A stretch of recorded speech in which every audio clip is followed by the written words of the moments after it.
Welcome to the Inside Scoop Live podcast, where indie authors get personal about their books, their writing, and their passions. I'm your host, Sherry Hoyt. Join me for some lively conversations with debut indie authors and seasoned veterans alike. It's a great place to find your next amazing read or even get inspired. So sit back and enjoy the show and let me know what you think. Hi, everyone. Today, Homa Pourasgari is here to talk about her latest novel, The American Outsider. It's a story of an activist who travels from Los Angeles to Japan to protest the slaughter of dolphins. Along the way, she learns about the Japanese culture and meets kind-hearted people who go out of their way to help her. Before we get started, here's the inside scoop on the author. Born in Tehran, Iran, Homa Pourasgari spent hours in her father's home office, writing, reading, and letting her imagination carry her to unseen worlds. She moved to Los Angeles, California at a young age, and after graduating from Loyola Marymount University with a degree in business, she went to Paris for a year to study literature at the Sorbonne. Before becoming a full-time writer, she ran her own boutique, worked at a bank and a CPA firm, was a personal trainer, and even taught spinning and cardio kickboxing. When she's not writing, she is stumbling, miming, and pointing to find her way in a foreign country. Her latest novel, The American Outsider, is based on her travels in Japan. To learn more about Homa Pourasgari and her works, visit her website at homapourasgari.com. Well, hi, Homa. Welcome to Inside Scoop Live. Thank you for having me. It's a pleasure to be here to chat up with you. Yeah. Now, I know you were on the show several years ago, actually before my time, and so welcome back. And what have you been up to since your last novel? A lot of stuff happened, kind of personal. Yeah. I took a time off because it was weird. I just couldn't write anymore for a long time. In between, I read and stuff, but I just wasn't really up to writing for a really, really long time. Yeah. So I just took a break, and then, so I came back, and it was strange. Like a few years ago, I was like, I think I'm going to write about how important dolphins are. It may sound ridiculous to some people, but the military uses them. They're a big deal, and they make so much money off of training them and selling them. So I thought this is a topic I wanted to write about. So that's how I got back into the game. Oh, that's wonderful. So you're back. Yeah, I'm back. So I'm going to be producing more novels. Oh, good. So what is The American Outsider about? So it's about the plight of dolphins. And, sometimes when I write a book, like my last book, people from that country think like I have something against them. Like my last book was about Saudi Arabia, but it's nothing like that. Like I don't see myself as one culture or one race. I just see myself as a human being. So I write about these topics not to pick on a country, but really to just bring it out and discuss it. So they're brutally slaughtered, not just in Japan. They're done in the Faroe Islands. They kill them the same way in Denmark, Iceland, and lots of other places. And I just think that we need to bring it out and discuss this because this is not okay to treat them this way. I understand. So, like, for example, if I lived in a country where there was no food, I get it. Like, you would have to kill something to eat it because you had to survive. I get that. But now we live in a completely different society, in especially Western countries or countries that have a lot of different access to things. So I believe that treating animals humanely is very important. So the inspiration behind your storyline was a visit to Japan. Can you tell us a little bit about that? I've always been an activist on Twitter, and so a lot of my tweets were sending me this information about the dolphins, and the film footage and the pictures were pretty difficult to watch. So then I kind of followed through throughout until a couple of years back. I was reading an article and I was like, wow, this still continues, even though the Dolphin Project, along with many, many other organizations and scientists, have worked hard to stop this. and it continues, and they do as they wish. So I was like, well, I'm going to write about this. I want to bring this out in the open. I think it's another way of reaching the public about what is still going on. Some of this stuff has changed thanks to all these activist organizations. For example, some tour guides no longer recommend going to an aquarium. So even organizations like Expedia, I think it's Expedia is one of them who no longer, puts that as an option for tourists to go see. Oh, wow. So, yeah. So they're making a dent. And there's some changes that's been made in Australia, in England. So things are changing, but, it still continues, and it's very disturbing what they're doing. Yeah. I remember hearing about, things going on at SeaWorld, and this was many, many, many years ago. I don't even know what year that was that I first heard that story, but I know it's been going on for a while. So it's really amazing that you say, yes, we're making progress, but it's so slow. It's baby steps. It's still going, yes. In the U.S. as well, yes. SeaWorld, aquariums in general. Anytime you pay to go see a dolphin show, you have to realize those dolphins have suffered immensely. They have been taken away from their families by force. Their families have been brutally slaughtered. They have been starved in order to do a trick. And these are really intelligent animals. And they may even be smarter than us. And it's not to say that, just because they're smart, we shouldn't kill them. No. But it's horrible what they do to them. Yeah. It's just really terrible. Oh, I imagine parts of your story were heartbreaking to write. Yes, it was. That's why I added a romantic element, because I just find that for me, when I read a book, I also want to be entertained. So I don't want to read a super dark book where the ending is dark, because you can get that in life, Exactly. Yeah. So I try to balance it out so it goes by smoothly and it's informative as well as entertaining. So yeah, I like that mix. I was wondering why you chose the fictional route as opposed to nonfiction. Not everybody reads nonfiction. Some people just like to read stories. So I just figured that's a different channel that I can reach, different audience, as opposed to people who like to read nonfiction. I think it's important when you read a book that you learn something. For example, like I'm reading Kindred right now by Octavia Butler, and it's incredible to me. Yes, I read about slavery and all that, but it's just that going through this is really heartbreaking as you read it. And it's not just a dark book, it's also very entertaining. So Right. I love historical fiction for that factor right there. Yeah. Yeah. Me too. Now, your book is also kind of a study of the Japanese culture. What was it like in Japan as a tourist or a researcher, and what kind of research was involved preparing to write your book, The American Outsider? So I wanted to learn about the Japanese culture. I truly think, if you want to criticize something in any country, you need to first understand their culture. Even governments going to war with each other, not really truly understand the other country, their thought process, and how they do things. So I really wanted to learn as much as possible about their culture. One of the things I noticed about them is that it's a very patriarchal society. When I was at different hotels, one of the things I would always get is that, really, you're here all by yourself? And because I was a woman, and I'm like, yeah. And then another thing I would get is, do you live with your mom? So because I'm not married, so they just figure, I'm way past the age of living with my mom. But I just found it so funny, Yeah. But people are super nice in general. I love Japan. I really, really enjoyed it.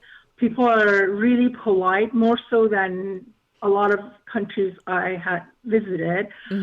But also, it's temporary because they know you're not going to be there. My hairstylist is half Japanese and half Korean. and she looks Japanese. So when she goes there, they don't treat her as well because they think she's Japanese, even though her Japanese is not all that great. She grew up here. She was born here. So if she doesn't understand something, they're mean to her. Wow. So they're more tolerant with foreigners or tourists. Yeah, much, much, much more tolerant. Yeah. Huh. So when I was there, I was trying to understand how people are, how they connect, what's important. There's so many rules when you go there, and you need to respect that. But sometimes it's a lot for me to remember, even handing money. So you have to hold your cash with both hands before you give it to someone. And majority of places, they have a tray, and you put it on a tray. So little things like that, and sometimes you forget. Yeah, sounds like a very formal kind of environment. It's very, very formal. They're perfectionists. Everything has to be done a certain way, and they're exhausted all the time. You see people sleeping on the subway, just sleeping because they're just so tired. They have long, long work days. Wow. Well, so what was it like being there to research your book? Like, did the people you encountered, did they know you were writing a book, or did you just kind of observe? I kind of observed. No, they didn't know I was doing the research for my book. Taiji, if you go there, they have police everywhere. They are very well aware of outsiders. So, and I am not part of an organization. So you can get into trouble unless you're part of an activist organization and you're protected. You can get into a lot of trouble on your own. And also, it's very hard for me to watch a slaughter like that. I know activists have done it, but it would be really hard for me to watch it. I couldn't do it. Oh, I agree. I don't think I could watch anything like that either. However, when you learn about their culture, you realize why they do some of the things that they do. A part of it, they say it's tradition, but the thing is, yes, a lot of things were, people would say slavery was tradition. That's how it was. But then you can't continue this way into the society. You have to change. You know better. So I just don't buy that. I have a hard time, swallowing that. Right. Yeah. I feel like once you know better, you can't keep doing the same thing, No, you can't. You, like in Italy, for example, I think in Italy it's illegal to get goldfish. I'm pretty sure I'm pretty accurate about that. Huh. Because goldfish, well, first of all, they suffer a lot when you catch a goldfish because they don't care. They kill a lot of goldfish in order to get the bunch they have. And I'm Persian, so Persian New Year, people put goldfish in their bowls.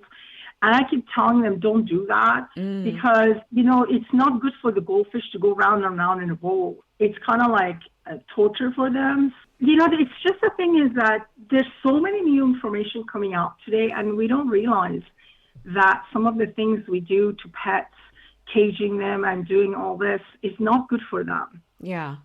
I'm not preaching to people. They can do whatever they want. I just bring out the information, and they can do what they want with it. Right. So I want to talk about your protagonist, Tessa Walker. She sounds like someone I want to know. Tell us a little bit about her and kind of what motivates her. So Tessa is a veterinarian and she loves animals. So when she's a teenager, she witnesses the slaughter of dolphins and it really bothers her. And, a lot of these veterinarians, they have depression because they're used to seeing so much death and things that people do to animals. So, and they carry that with them. And she's one of those people who decides to go to Japan because she wants to do something about it to help make a change. And she's not quite sure if what she's doing is going to change everything, but she just wants to face her fears and go there and see what she can do to help out. It's not her protest necessarily. She joins other activists to help them out is what she's doing.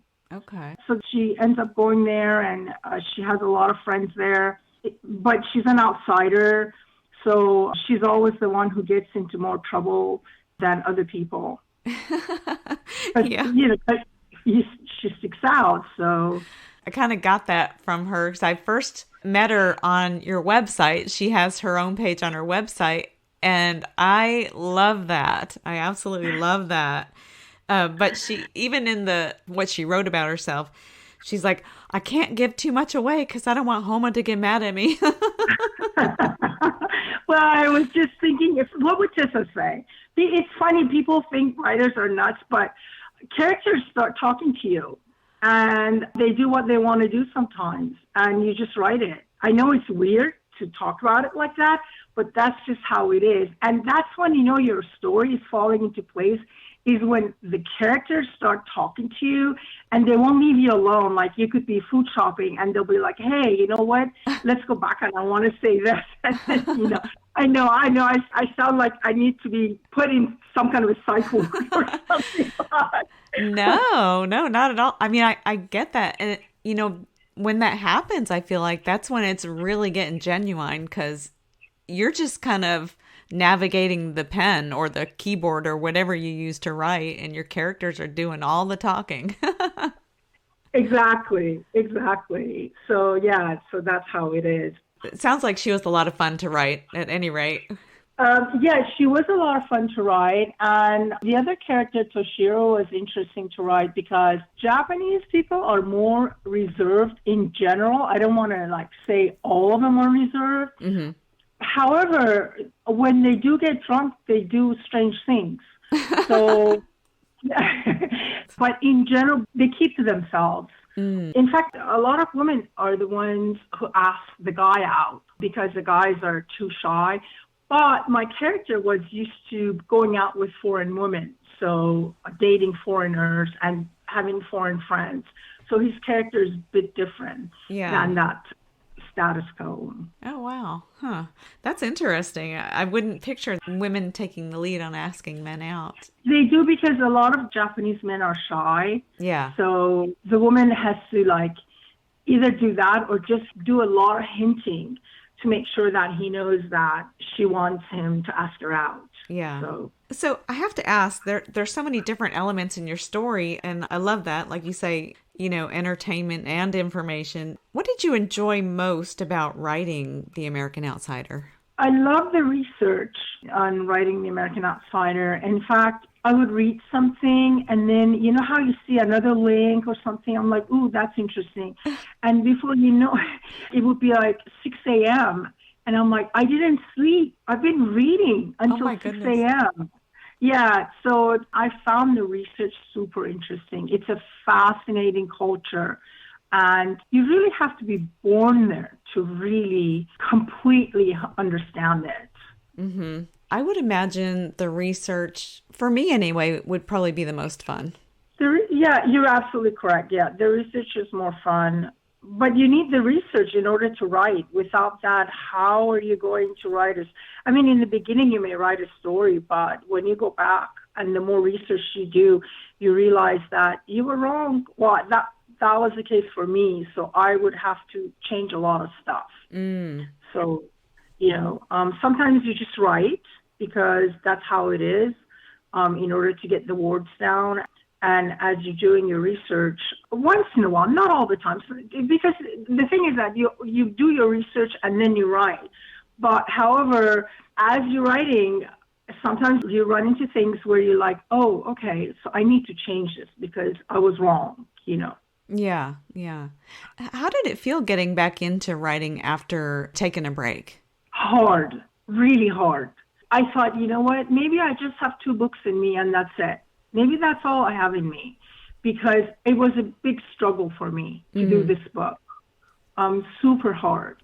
But now I'm back in the flow because I took such a long break in between and out of choice because a lot of personal things were going on.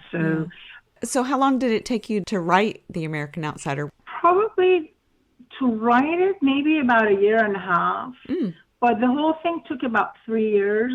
With the research and going to Japan and going through draft after draft and submitting it to my editor, honestly, after I got my first draft back, I was like, you know what?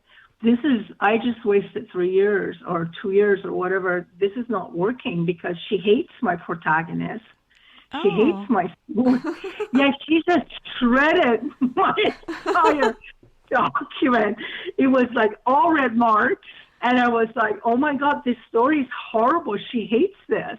So I took some time off because I was like, well, I just wasted a couple of years of my life doing nothing. And then I went back and I went through all of it, and she was pretty surprised when I told her that. I don't think she realized how brutal she was with my manuscript. Oh. But yeah, she was pretty brutal. But you know what? It made it a much better story. And by the time I was done giving her my manuscript again and getting it back, I knew it's going to be a good story. Yeah. What are some of the key elements that you hope readers take away from reading The American Outsider? It's such an important story right now. I think that, we need to think twice about going to aquariums and any type of venue where they use dolphins as a source of entertainment. I also think that, a lot of times we criticize other cultures, but the thing is we need to understand that culture and why they do what they do, because our belief system is different. And I think it's really important to have an understanding of each other. And, those are some issues that I think are important to deal with. So hopefully readers will come out reading it and realize that, just have an understanding of, we are not the superior race. We really aren't. We think we are. But there's just so much we don't know. As more and more information is coming out, scientists are finding out so many different things, and we really need to be aware of that. Yeah. We're not better. My brother was telling me one time he watched this bird who was hungry, and it came to eat this piece of bread. And the bread was hard. And he goes, he was just having his cup of tea and just sitting there watching. And the bird took the bread, dipped it into water, some rainwater that was on the ground, to soften it, and then ate it. That's amazing. Wow. Right? Yeah. Yeah. Weird, right? So there's so much we don't know. Yeah. We don't give credit to other species. Enough credit. No. Yeah. So The American Outsider is scheduled for release in January of 2023. Are you on schedule for that still? I believe so. I'm planning to release it January 23rd. Although I heard that when you release it, you can't sometimes get the exact date. So sometimes they get released a little bit sooner or a little bit later. So it won't come out exactly on the date. That's what I heard, so we'll see. Yeah. And I'm doing a revised version of my other 2 books as well. So those are going to come out. One is going to come out on Valentine's Day, and the other one is going to come out on International Women's Day. Oh, nice. Nice. The Dawn of Saudi, is that one going to come out on International Women's Day? Yes, exactly. Yeah. That's great. That sounds so relevant today. Yeah. I think so. When I wrote that, even people who knew me, they're like, no. I'm like, well, and now people know the truth about what's going on after the assassination of Khashoggi, and they know exactly what's happening. So I think it makes even more sense. There's so much I have to say, but I don't want to get into that topic for this podcast. Yeah, it's a whole different topic there. Yeah, so. Absolutely. Maybe we'll talk again. Exactly. Yeah. So once the revised version comes. So. Right. Well, did you have anything else you wanted to share with our listeners today? Just like I said, it's really important sometimes when you're reading something and you're like, well, no, I don't think that's the case. Really keep an open mind, because there's so many things hidden from us. And even when somebody has a completely different opinion, I always listen. And I'll go look it up, because I'm like, well, what if I'm wrong? Let's find where the truth lies, So a lot of information is hidden from us. So long ago, when you were on these web browsers, you were able to find a lot of good stuff, but nowadays they bury it, and you really have to dig in to find it. Oh, yeah, it's all filtered. Yeah. All of it, and you can't find the truth. It's really hard to find the truth, and I think that it's good to keep an open mind at the end of the day. If someone says, no, that's not how it is, I want to know if that person is correct or what. Right. So, well, I'm an activist, and that's just how it is. It's another thing I want to say is it's really hard to be an activist. If it weren't for and I'm not, they're major activists in the world, and if it wasn't because of them, our society wouldn't be the way it is today. We would have lived in a much worse of a time. Mm-hmm. And they risk their lives, and they do so much. They go out of their way to protect society. So I think that's really important for people to know, because I know not everybody likes activists. Yeah, I mean, absolutely. That's good advice. And I think a lot of times activism is misunderstood. At least I feel like the main reason for that is to stand up for something that's right, or to stand up for something, to stand up for something that's wrong and protest it. I agree. And we're lucky that we live in the United States and we're allowed to do that. Even here, they don't always, they jail activists, but I think this is as good as we're going to get in comparison to a lot of other countries. Oh, yeah. Well, Homa, thank you so much for joining me today and sharing a little bit about yourself and your work. And congratulations on the upcoming release of The American Outsider. Thank you. It's been my pleasure to speak with you. Thank you so much. Thank you for joining me today for my interview with Homa Pourasgari, author of The American Outsider. To learn more about Homa and her work, visit our website at homapoursgari.com, and be sure to check out our other interviews on InsideScoopLive.com.